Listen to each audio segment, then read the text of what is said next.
បាទសួស្តីប្រិយមិត្តទាំងអស់គ្នាថ្ងៃនេះពូណាត់នាំមកនៅរបៀបធ្វើភីហ្សាបាទអញ្ចឹងគឺម្សៅដែលយើងលាយហើយហ្នឹងគឺយើងយកមកលុញបែបនេះបងប្អូនយើងដាក់ម្សៅលើតិចមកដើម្បីកុំឲ្យវាជាប់ស្អិតអញ្ចឹងណាបាទហើយយើងលុញហ្នឹងបាទមិនមែនងាយស្រួលទេបងប្អូនអើយ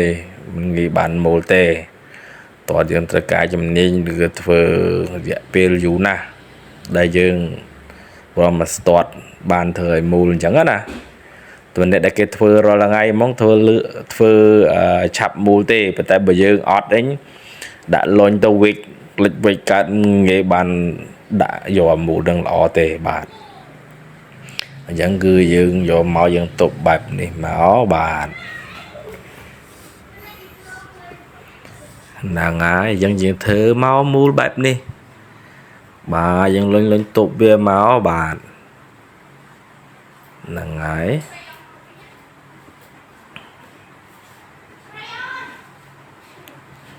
បាទតបមកយើងការធ្វើលាបបាទទឹកប័រដែលយើងមានលាយជាមួយនឹងពងមាន់បាទយើងដាក់ទឹកម្ទេសតិចមកបាទយើងលាបបែបនេះបាទហើយយើងចុចទៅបែបនេះនៅពេលដែលយើងដុតកុំឲ្យវានឹងប៉ោងខ្លាំងណាបាទអានេះយើងដាក់hot dog បាទយើងដាក់ hot dog បាទបន្ទាប់មកយើងដាក់សាច់ក្តាមចូលបាទយើងដាក់សាច់ក្តាមយើងមកបាទហើយយើងចាប់ផ្ដើមយើងដាក់រោយបន្លែតិចក៏បានឬក៏យើងដាក់ឈីសចូលព្រោះនឹងក៏បានដែរបាទយើងដាក់ឈីសចូលមកយើងដាក់ឈីសចូលមក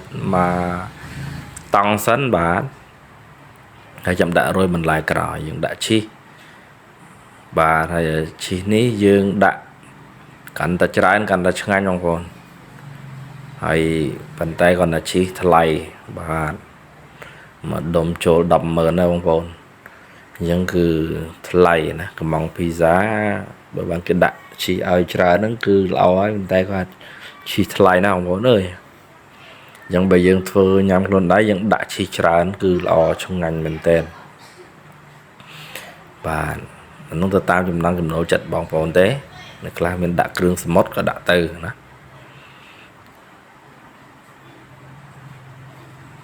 បាទទៅហើយមកយើងដាក់បន្លែទៅតាម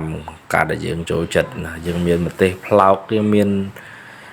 ម្នាស់អញ្ចឹងដែរសម្រាប់ខ្ញុំចូលចិត្តម្នាស់ដាក់ម្នាស់រៀងច្រើន